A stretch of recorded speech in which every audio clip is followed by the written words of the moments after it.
expedited programs at the early investigational stage of a product's development, and they're designed to accelerate the development and the review of a drug or biologic that is being developed for a serious or life-threatening condition or to address an unmet medical need. So first, to determine whether a condition is serious is a matter of judgment, but is generally based on whether the drug will have an impact on factors such as survival, day-to-day functioning, or the likelihood that if the condition is left untreated, it'll progress from a less severe condition to a more serious one.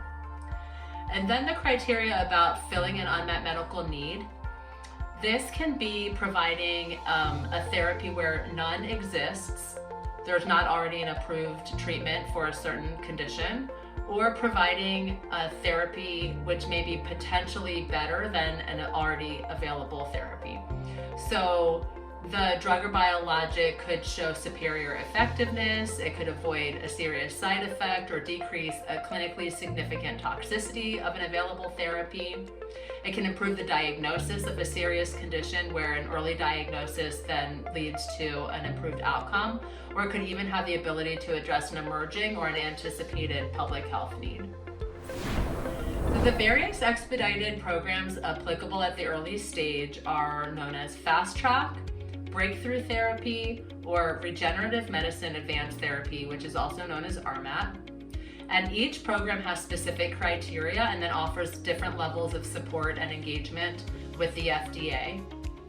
So Fast Track designation is based on potential to address an unmet medical need, and so it can rely on either non-clinical or clinical data.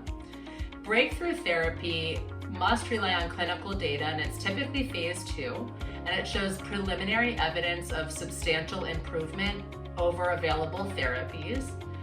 And then RMAT is specific for cell or gene therapy products, and it also relies on preliminary clinical data to indicate that the potential to address an unmet medical need.